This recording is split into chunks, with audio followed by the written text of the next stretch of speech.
Ce programme est financé par les amis et partenaires du ministère de Joyce Meyer.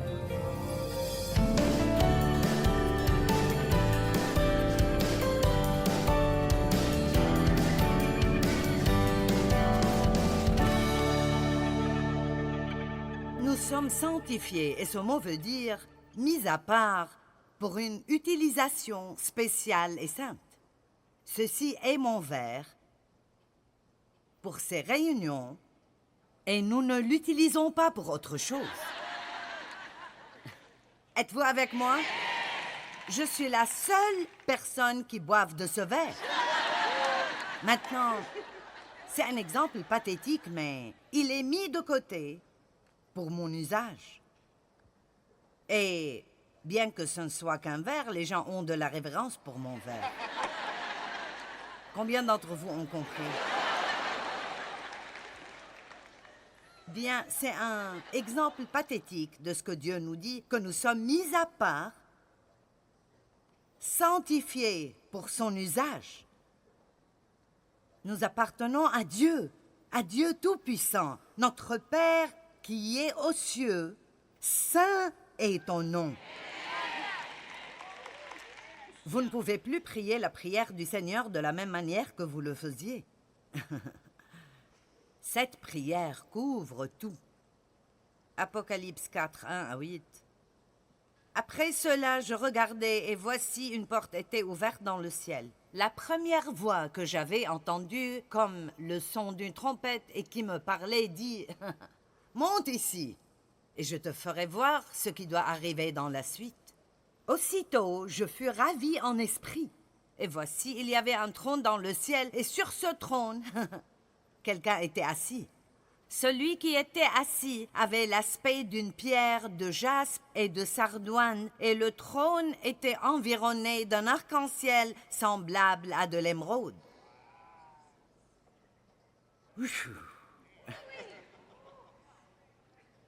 Autour du trône, je vis 24 trônes, et sur ces trônes, 24 vieillards assis, les membres du Conseil de Dieu, revêtus de vêtements blancs qui représentent la sainteté, et sur leurs têtes des couronnes d'or, représentant être purifiés.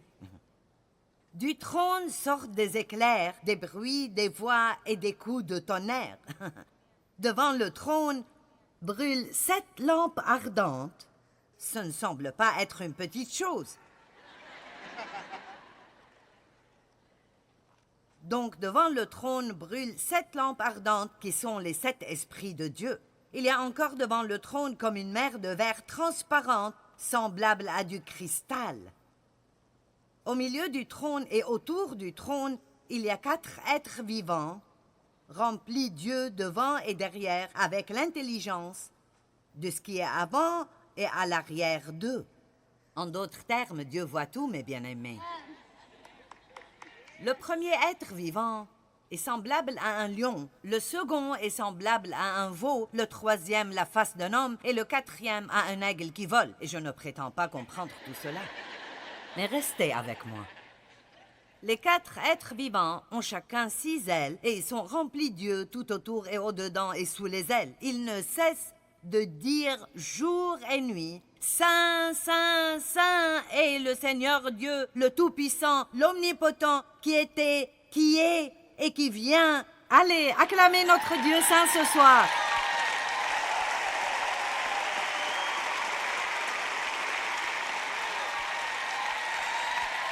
Maintenant, peut-être que je m'assierai un peu pour vous dire ça, peut-être que je semblerai plus gentil. Écoutez. Si nous savons vraiment qui est Dieu et combien il est bon et extraordinaire, pourquoi n'arrêtons-nous pas de faire des choses stupides?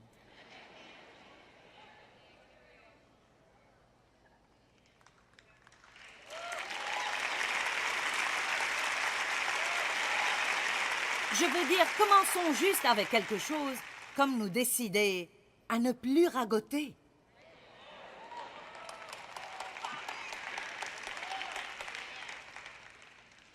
Nous ne parlons pas de faire des choses pour obtenir la faveur de Dieu. Nous parlons de faire la bonne chose parce qu'il est un Dieu saint et parce qu'il est un Dieu qui mérite notre louange. Et la vraie louange est plus que chanter quelques chants une fois par semaine. Il cherche des adorateurs qui l'adoreront en esprit et en vérité. Des adorateurs.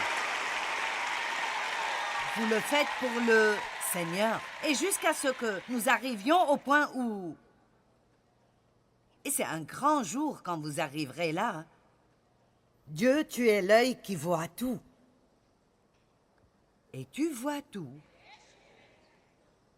Et n'importe où que je sois, tu me vois.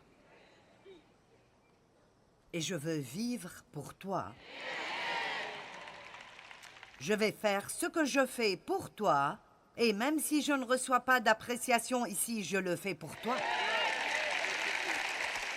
Amen. Bien, nous resterons ici toute la nuit si je n'avance pas.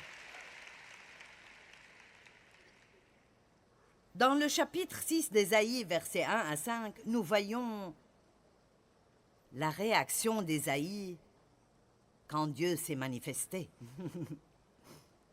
Verset 1, l'année de la mort du roi Osias, je vis le Seigneur assis sur un trône très élevé et les pans de sa robe remplissaient le temple. C'était la gloire de Dieu remplissant le temple. Des séraphins se tenaient au-dessus de lui.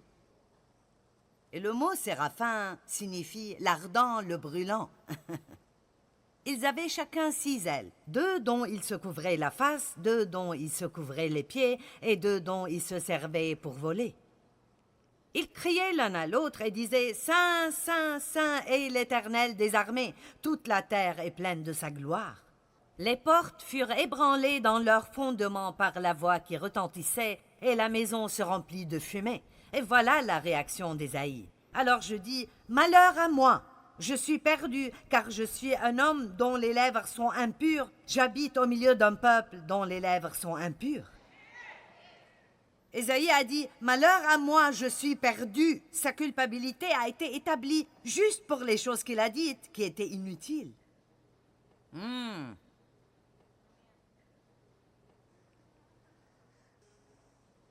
Si quelqu'un commence la phrase « Dieu est » et vous demande de la terminer, devinez ce que les gens diraient. Peut-être que Dieu est bon, Dieu est aimant, Dieu est miséricordieux, Dieu est gracieux, Dieu est pardonneur, Dieu est merveilleux, Dieu est saint. Mais je me demande si quelqu'un dirait que Dieu est terrifiant. Vous n'avez pas compris, vous êtes... Mais c'est une terreur sainte. Ce n'est pas « je n'ai pas peur que Dieu vienne me faire du mal ». J'ai peur de le blesser. Je ne veux pas blesser Dieu. Je ne veux pas faire des choses qui lui sont déplaisantes. Je ne veux pas blesser le cœur de Dieu. Il doit être adoré. Que ton règne vienne. Nous allons de l'avant. Que ton règne vienne. Notre Père qui est aux cieux, saint est ton nom. Que ton règne vienne. Qu'est-ce que ça veut dire? Ça veut dire que nous avons besoin d'être beaucoup plus préoccupés par les personnes qui sont perdues et pour la croissance du royaume de Dieu que de vouloir recevoir ce que nous voulons tout le temps.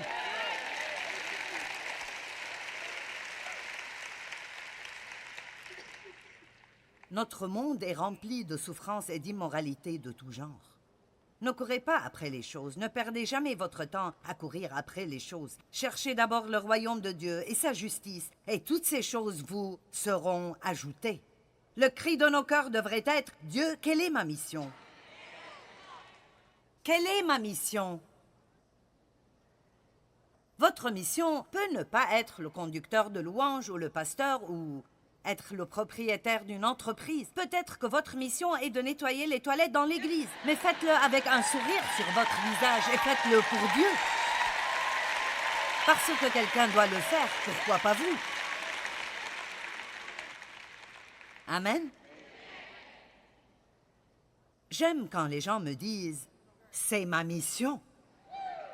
Nous devons savoir quelle est notre mission de Dieu. Peut-être votre mission maintenant est juste d'élever vos enfants et être une bonne épouse.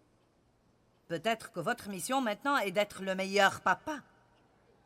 Mais peut-être que votre mission est aussi de tendre la main à d'autres enfants de l'Église qui n'ont pas de père et les inclure.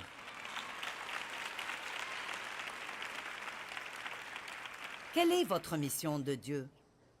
Ça peut être une mission publique et cela peut être une mission très privée. Mais pour ce que nous faisons en secret pour le Seigneur, nous serons récompensés ouvertement. Matthieu 6. Faites votre part pour voir son royaume avancer. Demandez à Dieu de briser votre cœur pour la condition du monde aujourd'hui. Et apprenez à être un intercesseur pour les brebis perdues. Vous savez, la Bible dit que la création tout entière soupire en attendant la rédemption des fils de Dieu. Je ne sais pas à propos de vous, mais je suis heureuse ici. Mais vous savez quoi? Je ne suis pas complète ici. Je ne suis pas satisfaite ici, sur terre, parce que je ne suis pas de cet endroit, et vous non plus. Ce n'est pas notre maison. Nous passons juste à travers. Il n'y a rien ici qui va jamais totalement, à 100% nous satisfaire. Donc arrêtons d'essayer d'amasser des choses dans le monde pour nous satisfaire et commençons à faire ce que nous sommes ici pour faire, et c'est de vivre pour la gloire de Dieu.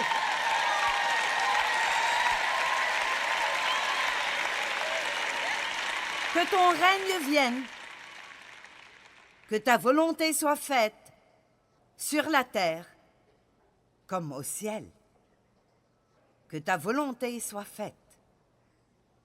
Père, si tu voulais éloigner de moi cette coupe, toutefois que ma volonté ne se fasse pas, mais la tienne.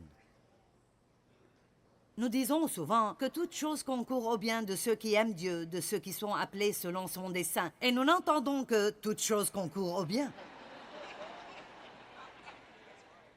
C'est vraiment ce que tout le monde entend. Oh oui, alléluia, cela va concourir au bien de ceux qui aiment Dieu et ceux qui sont appelés selon son dessein, ceux qui désirent et poursuivent passionnément la volonté de Dieu dans leur vie. Et si vous voulez la volonté de Dieu plus que vous ne souhaitez respirer, si vous préféreriez mourir plutôt que de vivre hors de la volonté de Dieu, alors tout concourra pour votre bien.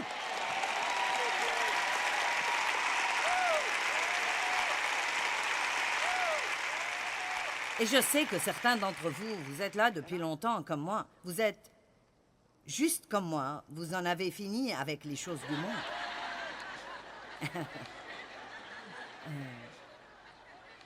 Si nous ne sommes pas dans la volonté de Dieu, qu'est-ce que nous avons qui en vaut la peine? Qu'est-ce que je reçois si je fais ma propre volonté? Ça ne va pas me rendre heureuse. J'ai déjà essayé cela. Dieu, je ne peux pas être heureuse si je ne me marie pas. Dieu, je ne peux pas être heureuse si je dois rester mariée. Je ne peux pas être heureuse si je n'ai pas d'enfants. Je ne peux pas être heureuse avec ces enfants. Dieu, je ne peux pas être heureuse si je n'ai pas un meilleur emploi et si je n'ai pas une plus grande maison. Vous n'allez pas être heureux, peu importe ce que vous avez.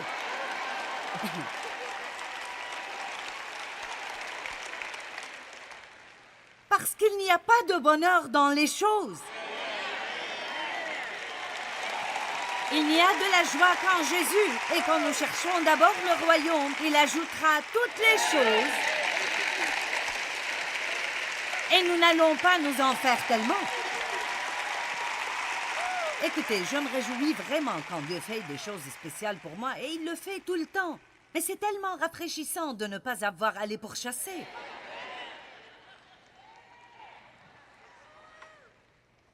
Mon Dieu! Les jeunes dames célibataires, ne pourchassez pas un homme.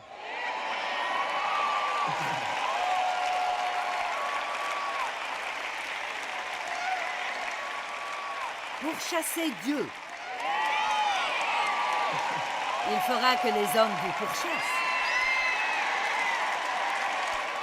Et je spécifie, un bon homme.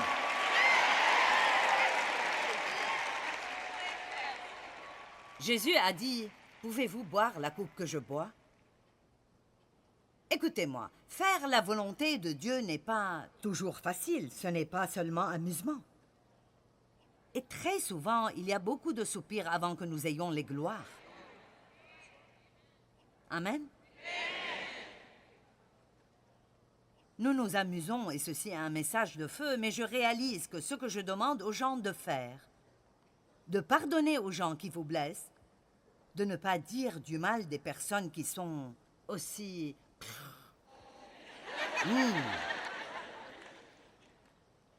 Mon Dieu, parfois je dois mordre ma langue pour fermer ma bouche.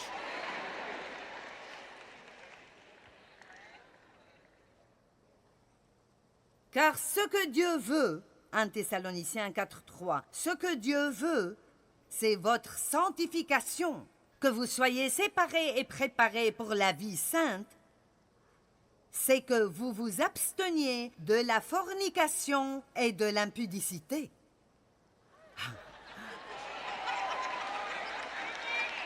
Ouh!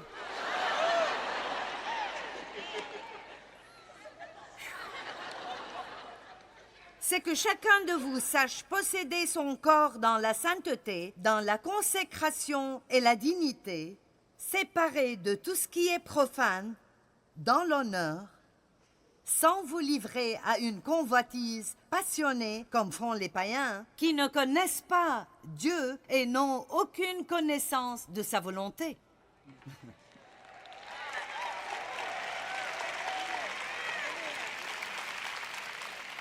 Vous êtes aujourd'hui dans une réunion sainte.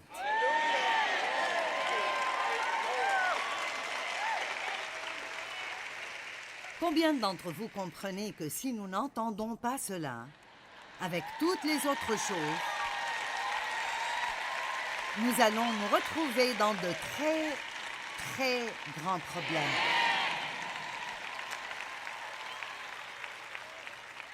La grâce n'est pas une excuse pour vivre une vie de débauche. C'est la puissance de Dieu de ne pas avoir à vivre cette vie. Et l'amour de Dieu couvre une multitude de péchés. Mais Jésus a dit, si vous m'aimez, vous m'obéirez. Il n'a pas dit, si vous m'obéissez, je vous aimerai. Dieu nous aime déjà. Mais par notre amour pour lui, quand nous voyons sa sainteté, quand nous voyons combien il est merveilleux, quand nous savons qu'il est notre Père, qu'il vit en nous, comment pouvons-nous ne pas dire « Mon Dieu, mon Dieu, mon Dieu, que ta volonté soit faite dans ma vie ».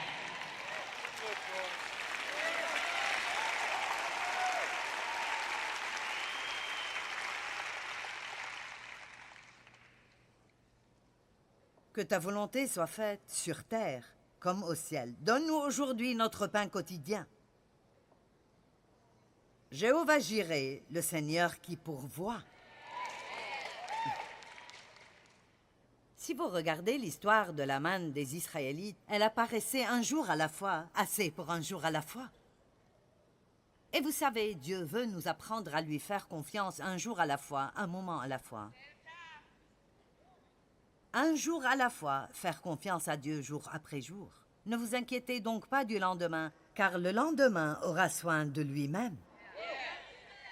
Dieu est celui qui pourvoit. S'ils ramassaient plus que ce dont ils avaient besoin, ils pourrissaient. Nos besoins sont nombreux, et Dieu les pourvoit tous. Une des choses dont nous avons désespérément besoin est la force spirituelle. Nous avons besoin d'encouragement. Nous avons besoin de paix, de provision, de compagnons, de sagesse, de discernement. Et Dieu nous donne tout ce dont nous avons besoin. Et mon Dieu pourvoira et suppléera abondamment à tous mes besoins. Pardonne-nous nos offenses comme nous pardonnons à ceux qui nous ont offensés. Voulez-vous vraiment que Dieu fasse cela? Vous ne m'avez probablement pas entendu. Voulez-vous vraiment que Dieu vous pardonne de la même manière que vous pardonnez aux autres? C'est sa promesse. Mieux vaut que nous soyons sérieux à ce sujet. Je n'ai pas écrit le livre. Ne me regardez pas comme ça. Matthieu 6, 12. Pardonne-nous nos offenses, comme nous aussi nous pardonnons. Nous remettons les dettes et laissons tomber la rancune à ceux qui nous ont offensés. Matthieu 6, 14 et 15. Si vous pardonnez aux hommes leurs offenses, leurs péchés volontaires, et en ne gardant aucun ressentiment envers eux, votre Père céleste vous pardonnera également. Mais si vous ne pardonnez pas aux hommes leurs offenses, leurs péchés volontaires, et en ne gardant aucun ressentiment envers eux, votre Père ne vous pardonnera pas non plus vos offenses. Nous n'entendons pas ça tout le temps, n'est-ce pas?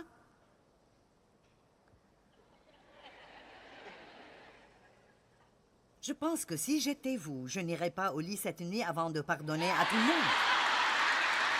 Je veux dire, je suis sérieuse. Je suis aussi sérieuse que je puisse être. Bien, c'est ce que je ressens. Vous pouvez peut-être ressentir cela, mais vous pouvez prendre une décision. Dieu, je ne vais pas vivre avec un cœur plein de haine après ce que tu as fait pour moi. Je ne vais pas recevoir ta miséricorde et ta bonté, et puis garder les offenses contre les autres. Et puis mettez-vous face à terre et enfoncez votre visage dans le tapis et restez là jusqu'à ce que Dieu vous donne la grâce et la force de vous lever et aimer les gens qui étaient dans la catégorie ennemie.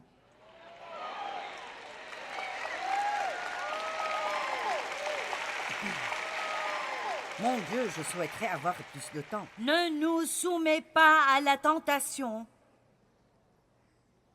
mais délivre-nous du mal. Priez cela chaque jour de votre vie. Ne nous soumets pas à la tentation, mais délivre-nous du mal. Laissez-moi vous rappeler.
Une histoire rapide qu'une femme m'a racontée. Et elle m'a dit que je pourrais la raconter.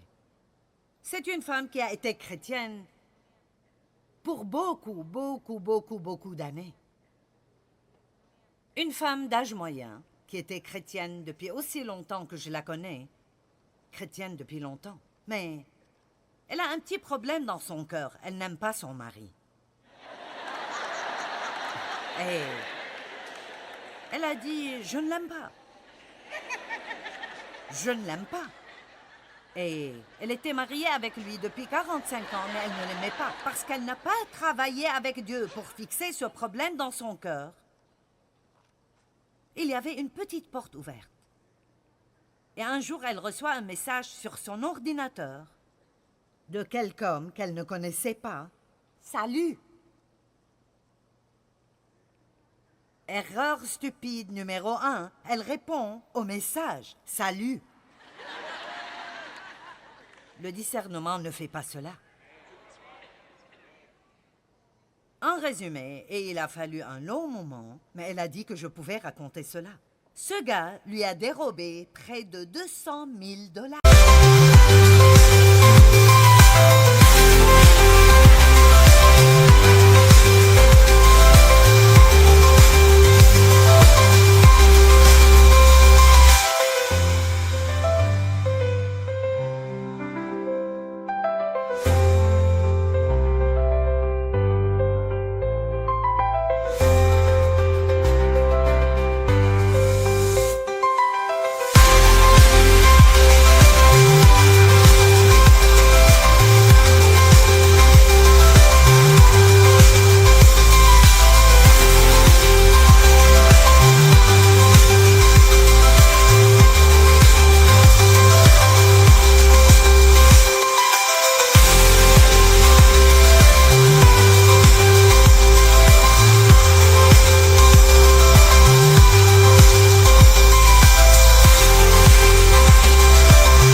femme est une chrétienne née de nouveau, baptisée dans le Saint-Esprit.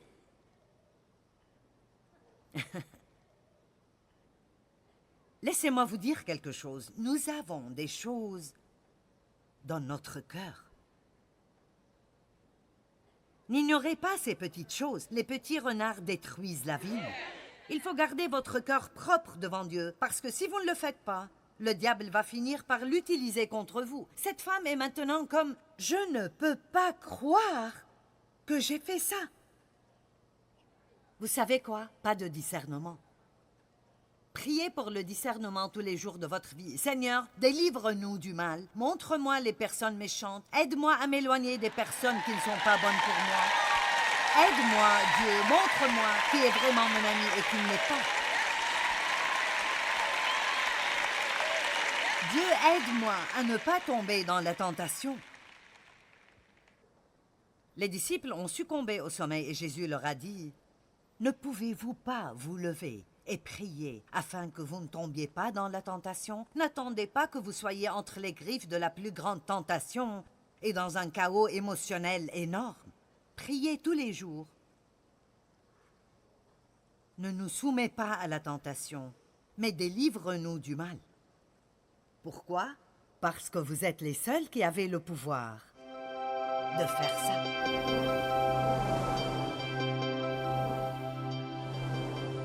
C'est un très grand privilège d'être invité par notre Père à prier. Et c'est toujours la première chose que nous devrions faire, et jamais juste un dernier recours. Souvent, les gens disent « il ne me reste plus qu'à prier », mais cela devrait être notre premier recours.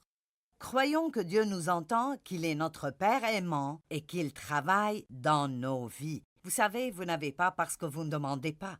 Alors priez pour tout ce dont vous avez besoin.